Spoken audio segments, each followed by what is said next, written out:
Hello दोस्तों, मेरे YouTube channel पर आपका स्वागत है। तो चलिए कहानी शुरू करते हैं। कहानी अच्छा लगे तो प्लीज़ चैनल को लाइक कमेंट शेयर जरूर। ऑडियो कैफे में सुधांशु के ये कहने पर कि नित्या उसे प्यार करती है कह रही है, ध्रुवी बिल्कुल शांत रह जाती और उसे शांत देखकर सुधांशु कहता है, ध्रुवी शांत क्यों हो? सुधांशु को बेचैन देखकर ध्रुवी उसे अलग हो उसके सामने वाली कुर्सी पर बैठते हुए उसके हाथ को पकड़ कर बोले, सिद्ध, अगर मैं खुद के सारे फैसले लूँगी तो ओवर कॉन्फिडेंस हो जाऊँगी। मुझे तुम्हारी हेल्प चाहिए। ध्रुवी की बात पर सुधांशु कन्फ्यूजन में उसकी तरफ देखते हुए, हेल्प किस तरीके का हेल्प? क्या तुम भी नीचे के लिए वही फील करते हो? नित्या के लिए वही फील करते हो? ध्रुवी ने खुद को थोड़ा कंट्रोल करते हुए कहा, जिसे सुनकर सुधांशु उसके हाथ पर अपनी पकड़ मजबूत करते हुए बोला, अगर मुझे उसके लिए फीलिंग होती तो मैं तुम्हारे साथ रिलेशन में क्यों आता? तुम्हारा दिमाग खराब हो गया है क्या? सुधांशु को गुस्सा होता हुआ देखकर ध्रुवी जल्दी से अपना सिर नहीं में हिलाकर बोले, नहीं सिद्ध, मैंने ऐसा कुछ नहीं कहा। सुधांशु एक गहरी सांस भरकर ध्रुवी को चेहरे को पकड़कर बोली, ध्रुवी, विल यू मैरी मी? ध्रुवी सुधांशु के प्रपोजल पर उसकी तरफ हैरानी से देखते हुए, अभी? सुधांशु अपना सिर हिलाते हुए, हाँ, क्योंकि मैं तुमसे अलग नहीं होना चाहता। ध्रुवी सुधांशु की बात पर अपना सिर हिलाते हुए बोले, तुम्हारा डर जायज़ है सिद्ध, लेकिन हमारे कुछ प्लानिंग है जिन्हें हमें पूरा करना है और अचानक कोई फैसला लेकर हम अपने रास्ते में भटक तो नहीं सकते।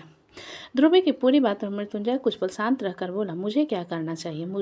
तुम्हें कुछ करने की ज़रूरत नहीं है। तुम बस जो तुम्हारा मन करे वो करो। अपने शिफ्ट पर जाओ, अपना काम करो और हमेशा हैप्पी रहो, ध्रुवी ने कहा। जिसे सुनकर सुधांशु अपना सिर हिला देता है तो ध्रुवी उसे देखते हुए कहती है, चले ढाबा रात हो चुकी है, कुछ अच्छा सा खा लेंगे। सुधांशु अपना सिर हिलाता है और ध्रुवी के साथ ढाबे के लिए निकल जाता है।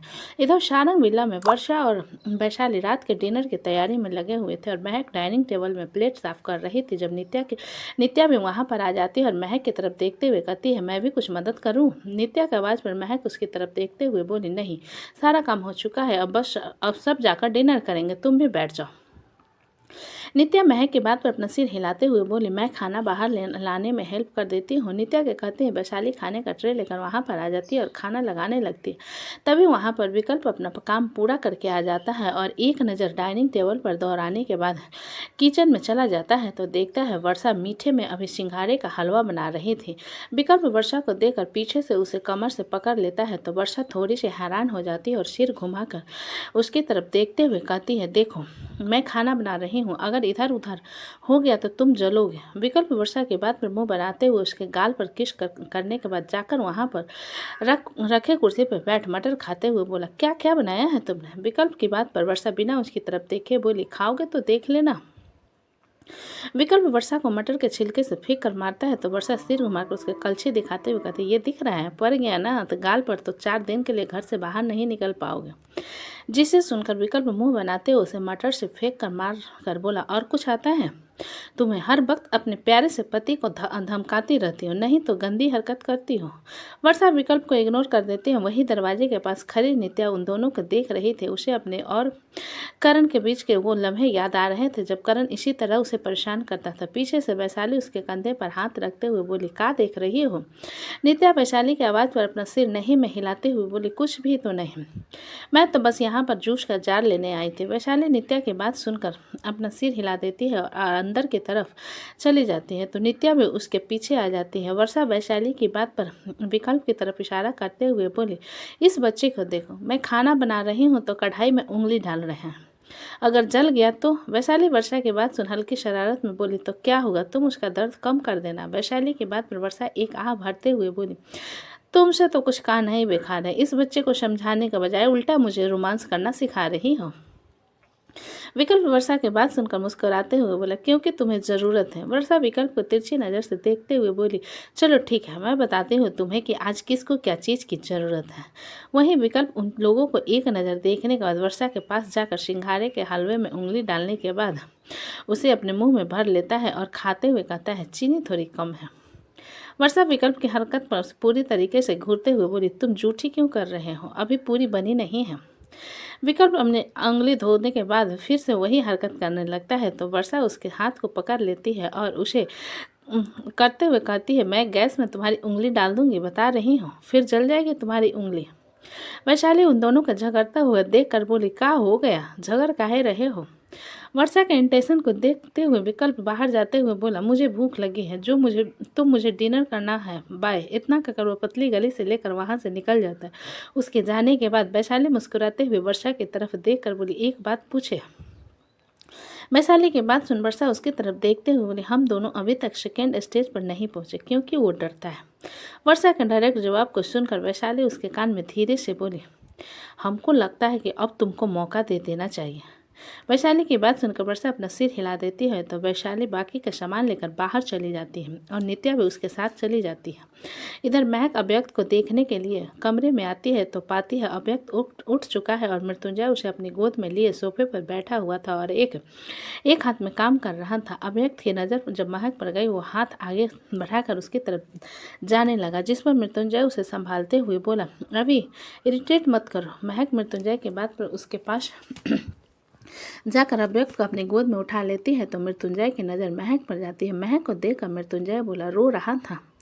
महक बाहर जाते हुए बोली, सभी डिनर के लिए बैठ चुके हैं, आप भी आ जाओ। खुद को इग्नोर होता हुआ देखकर मृत्युंजय बोला, मुझे भूख नहीं है।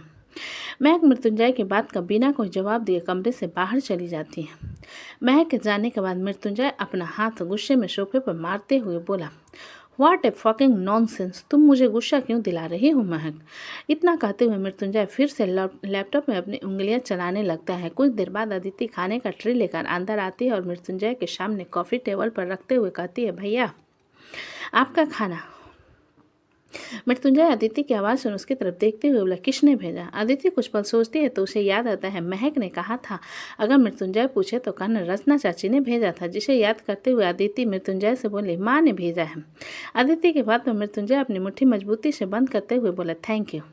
अदिति अपना सिर हिला देती है और कमरे से बाहर चली जाती है। अदिति के जाने के बाद मृत्युंजय रोटी खाते हुए खुद से बोला, क्या ये इतनी बुरी तरीके से मुझे इग्नोर करना चाहती है, लेकिन मैंने किया क्या है। इतना सोचते हुए मृत्युंजय लगातार रोटी पर चबाए जा रहा था। कुछ देर बाद महक भी ऊपर आ जाती है और अव्यक्त को नीचे कारपेट पर बैठा खुद भी उसके साथ बैठ जाती है। मृत्युंजय अपना लैपटॉप बंद कर प्लेट उठाकर कमरे से बाहर चला जाता है और कुछ देर बाद चॉकलेट लेकर ऊपर आ जाता है। रैपर की आवाज़ सुनकर अव्यक्त मुड़कर मृत्युंजय की तरफ देखता है तो मृत्युंजय चॉकलेट खाते हुए लैपटॉप में उंगली चला रहा था। अव्यक्त चॉकलेट को देख अपने होठों को लिक करते हुए रेंगते हुए मृत्युंजय की तरफ आ जाता है और उसके पैर को पकड़ लेता है। अव्यक्त के पैर को पकड़ने पर मृत्युंजय सिर नीचे झुककर उसकी तरफ देखते हुए बोला, क्या हुआ। अव्यक्त उसके पैर में पकड़े चॉकलेट की तरफ देखने लगता है तो मृत्युंजय चॉकलेट की तरफ इशारा करते हुए कहता है, तुम्हें खाना है। अव्यक्त मृत्युंजय के सवाल पर चॉकलेट की तरफ देखता है तो मृत्युंजय खुद खाते हुए कहता है, अपनी मॉम से कहो तुम्हारे डैडा से बात करने के लिए, वरना मैं नहीं दूंगा। मृत्युंजय की बात सुना अव्यक्त कन्फ्यूजन में उसकी तरफ देखते हुए मॉम शब्द को सुनकर महक की तरफ देखता है जो कि लगातार मृत्युंजय को घूरे जा रहे थे। महक के घूरती हुई नज़र को महसूस कर अव्यक्त चुपचाप मृत्युंजय को छोड़कर रेंगते हुए महक के पास आकर खेलने लगता है। मृत्युंजय अव्यक्त को महक के पास जाता हुआ देखकर मुँह बनाते हुए फिर से चॉकलेट खाने लगता है। अव्यक्त चॉकलेट की आवाज़ पर मृत्युंजय की तरफ देखता है तो महक अव्यक्त के चेहरे को अपनी तरफ करते हुए कहती है, तुम थोड़े से बड़े हो जाओ, उसके बाद तुम्हें चॉकलेट मिलेगा, ओके। अव्यक्त महक की बात सुनकर रोना शुरू कर देता है, जिसे देखकर महक गहरी सांस भरकर कहती है, ठीक है तुम यहीं पर बैठे रहो, मैं चॉकलेट लेकर आती हूँ। इतना कहकर महक कमरे से बाहर चली जाती है। मृत्युंजय महक को जाता हुआ देखने के बाद अव्यक्त के पास आकर उसे चॉकलेट का एक पीस देकर बोला, जल्दी खा लो। अव्यक्त चॉकलेट अपनी मुट्ठी में भरकर लाड़ से लपेटते हुए खाने लगता है। मृत्युंजय उसके साथ बैठकर खाते हुए मुस्कुरा कर बोला, तुम्हें पता है ये मेरा फेवरेट है, जब मुझे फ्रस्ट्रेशन होती है तब मैं इस पर उतरता हूँ। बादाम वाला चॉकलेट दिमाग में बढ़ता है। अपनी मॉम की तरह बनो, अपने डैडा की तरह बनो, तुम्हारी मॉम एक इमोशनल फूल है। दरवाजे के पास खड़ी महक अंदर आते हुए, आप जैसा आदमी कभी नहीं बदल सकता। महक की आवाज़ सुनकर मृत्युंजय उसकी तरफ देखते हुए बोली, मैं अगर कोई गलती ना करूँ तो मुझे माफ़ी मांगने भी नहीं आती। जिसे सुनकर महक अपनी आंखें छोटी करके बोली, अच्छा तो आप भी सुन लीजिए, जब तक मुझे इस घर में आपकी पत्नी और इस घर की बहू का अधिकार नहीं मिलता मुझसे बात करने की कोशिश मत कीजिएगा।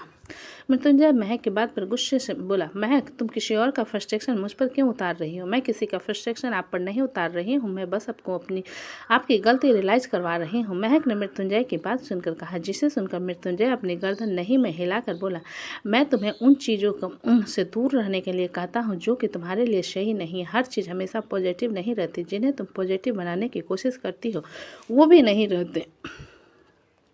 महक नम आंखों से मृत्युंजय की तरफ देखते हुए, मुझे कभी रिश्ते तोड़ने सिखाए नहीं गए, उन्हें हमेशा जोड़ कर रखना सिखाया गया है, चाहे हालात कितने भी बुरे क्यों ना हो। क्योंकि मैं इस घर की बड़ी बहू हूँ और मेरा फर्ज है हर चीज़ को बिल्कुल शांत और परफेक्ट रखना, ताकि हमारा परिवार बना रहे। लेकिन आप ये नहीं चाहते। महक की पूरी बात सुनकर मृत्युंजय उसे देखते हुए बोला, मुझे अपनी फैमिली साथ में नहीं चाहिए, तुम्हें ऐसा लगता है?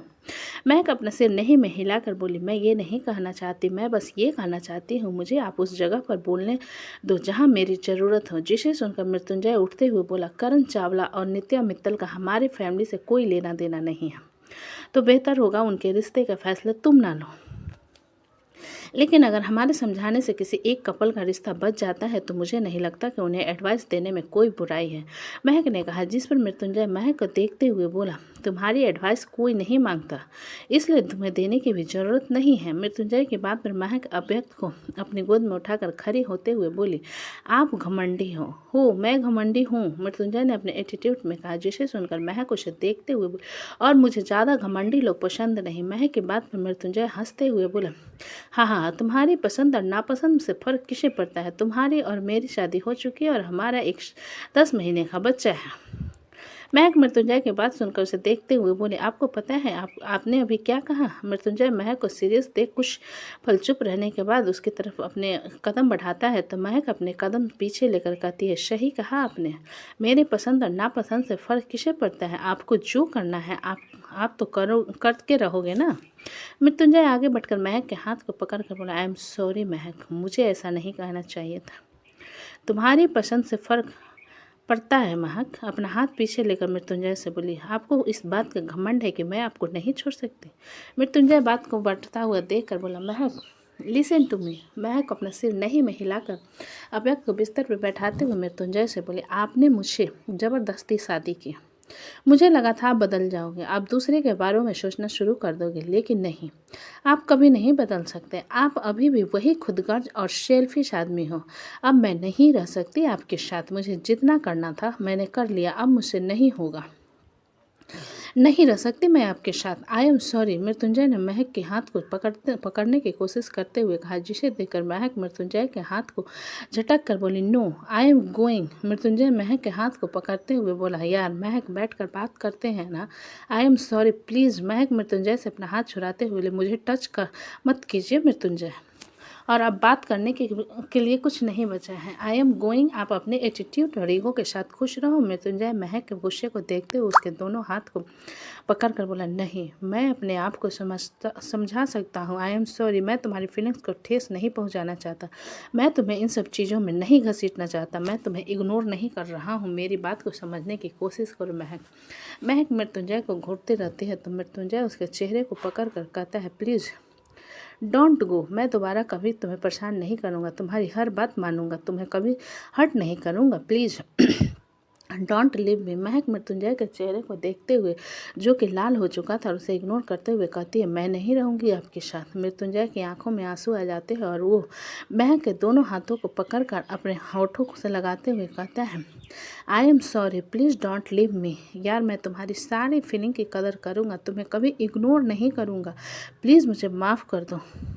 महक मृत्युंजय के आंसू को देखकर अपना हाथ पीछे लेकर बोली, रोना बंद कीजिए। मृत्युंजय जल्दी जल्दी अपने आंसू साफ करते हुए, सॉरी मैं नहीं रोऊंगा, प्लीज़ मुझे छोड़कर मत जाओ। महक आगे बढ़कर मृत्युंजय को गले लगा लेती है तो मृत्युंजय उसे कसकर अपनी बाहों में भरकर रोने लगता है। वहीं मृत्युंजय को रोता हुआ देखकर अव्यक्त भी रोने लगता है। अव्यक्त के रोने की आवाज़ सुनकर मृत्युंजय महक से अलग होकर अव्यक्त को अपने सीने से लगाते हुए महक से बोला, मैं अपने अभी को नहीं ले जाने दूंगा और मैं तुम्हें भी नहीं जाने दूंगा। महक की आंखों में नमी तैर गई थी। मृत्युंजय एक हाथ से अव्यक्त को पकड़े नम आंखों से महक की तरफ देखते हुए बोला, नहीं रह सकता तुम्हारे बगैर। I am sorry, I will never ignore you again. महक मृत्युंजय को 2 मिनट घूरने के बाद उसे जाकर गले लगा लेती है तो मृत्युंजय एक हाथ से कसकर उसे अपने सीने से लगा लेता है और दूसरे हाथ से अभी को पकड़ा रहता है। कुछ देर बाद महक मृत्युंजय से अलग होकर बोली, रोना बंद कीजिए और सो जाइए। मृत्युंजय महक के बात पर अपना सिर हिलाकर अव्यक्त को उसके गोद में देते हुए बोला, मैं चेहरा धोकर आता हूँ। इतना कहकर मृत्युंजय बाथरूम की तरफ चला जाता है। मृत्युंजय के जाने के बाद महक अव्यक्त को अपने सीने से लगाते हुए बोली, मॉम बहुत बुरी है, आपके डैडा को रुला रही थी वो। अव्यक्त जो कि रोने के कारण खुद भी अब नींद की आगोश में जा रहा था, महक की बात का कोई जवाब नहीं देता तो महक उसे कैंडल में सुला देती है और उसे अच्छे से कवर करने के बाद बिस्तर की तरफ चली जाती देखती है जहाँ मृत्युंजय बाथरूम में आकर बैठा हुआ था। महक लाइट ऑफ कर एकदम लाइट ऑन करते हुए बिस्तर पर आ जाती है तो मृत्युंजय उसकी तरफ देखते हुए कहता है, I want to cuddle you. Mehak बिस्तर पर लेट जाती है तो मृत्युंजय ब्लैंकेट खींचकर ओढ़ने के बाद महक के सीने पर अपना सिर रख कर अपना एक पैर उसके पैर ऊपर रख उसे कमर से कसकर पकड़ गले लगा लेता है। महक उसके बालों को धीरे धीरे सहलाने लगती है तो मृत्युंजय आंखें बंद कर धीरे से कहता है, मैं तुम्हें कभी इग्नोर नहीं करूँगा, तुम पर कभी गुस्सा नहीं करूँगा, प्लीज़ मुझे छोड़कर मत जाना, I love you so much महक। मृत्युंजय की बात को सुनकर महक सिर झुकाकर उसके माथे पर चूम लेती है और उसे गले लगाकर अपनी आंखों बंद कर लेती है। इधर नित्या बार बार करवट बदल रही थी, उसे नींद नहीं आ रही थी, इसलिए वो उठकर बैठ जाती है और फ्रस्ट्रेशन में अपना हाथ बिस्तर पर मारते हुए कहती है, तुम चले क्यों नहीं जाते, मैं नहीं रहना चाहती तुम्हारे साथ। इतना कहकर नित्या पानी पीकर फिर से सोने की कोशिश करने लगती है और तकिए को गले लगा लेती है, लेकिन उसे तो करण के टाइट हग की आदत हो थी जो वो पिछले 9 महीने से महसूस करते हुए आ रही थी। तो दोस्तों कहानी कैसी लगी मुझे कमेंट में लिखना, अच्छी लगे तो प्लीज़ चैनल को लाइक करें, सब्सक्राइब और ज़्यादा से ज़्यादा शेयर करें। कहानी को पूरा सुनने के लिए धन्यवाद।